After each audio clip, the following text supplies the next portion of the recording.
اللہ رب العالمین والصلاة والسلام علی اشرف الانبیاء والمرسلین نبینا محمد وعلی آلہ وصحابہ اجمعین اما بعد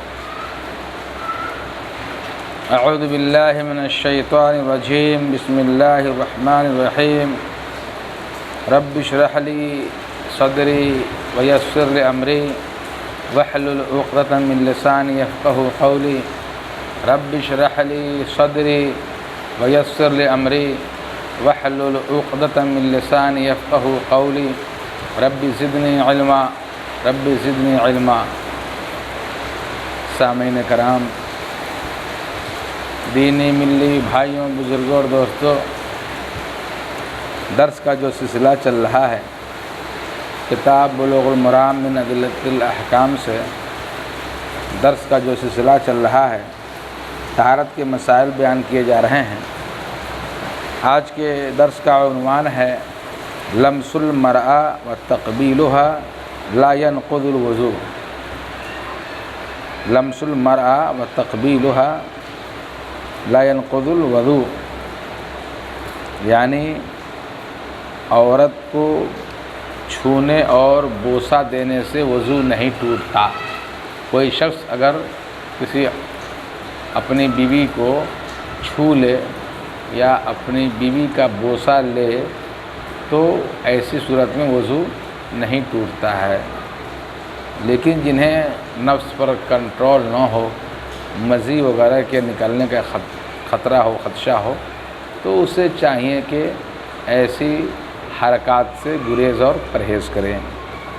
وعن عائشہ رضی اللہ تعالی عنہا ان النبی صلی اللہ علیہ وسلم قبل بعد نسائه ثم خرج الى الصلاة ولم يتوضأ اخرجه احمد وضعفه البخاری۔ حضرت عائشہ رضی اللہ تعالی عنہا روایت کرتی ہیں کہ نبی کریم صلی اللہ علیہ وسلم نے اپنی کسی اہلیہ کا بوسہ لیا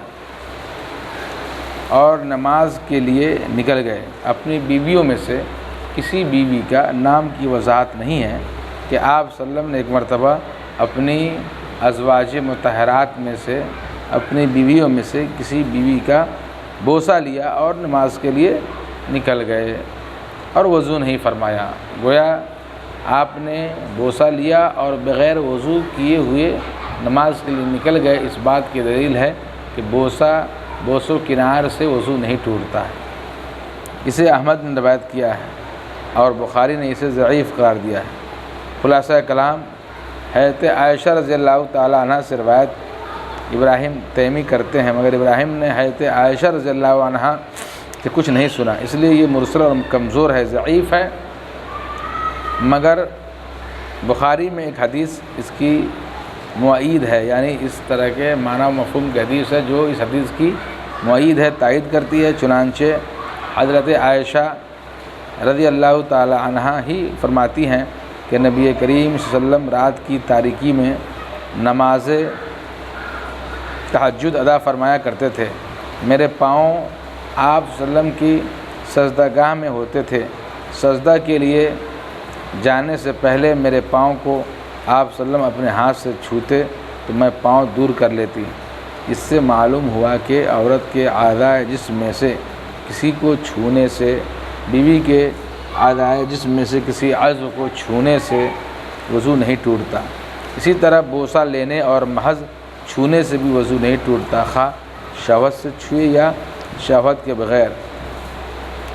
صحابہ کرام میں سے حضرت علی رضی اللہ تعالی عنہ اور عبداللہ بن عباس رضی اللہ عنہ اس کے قائل ہیں، اور ائمہ میں سے امام ابو حنیفہ رحمۃ اللہ علیہ کا مذہب بھی یہی ہے۔ البتہ امام شافعی رحمۃ اللہ علیہ کے نزدیک عورت کو چھونے سے وضو ٹوٹ جاتا ہے۔ المہم اس حدیث سے پتہ چلا کہ عورت کو بوسہ دینے اور وہ چھونے سے وضو تو نہیں ٹوٹتا، لیکن ائمہ کے درمیان اختلاف ہے۔ اللہ رب العالمین سے دعا ہے کہ اللہ تبارک و تعالی ہمیں سنت کے مطابق عمل کرنے کی توفیق عطا فرمائے۔ وصلی اللہ علی نبینا محمد وعلی آلہ وصحابہ اجمعین۔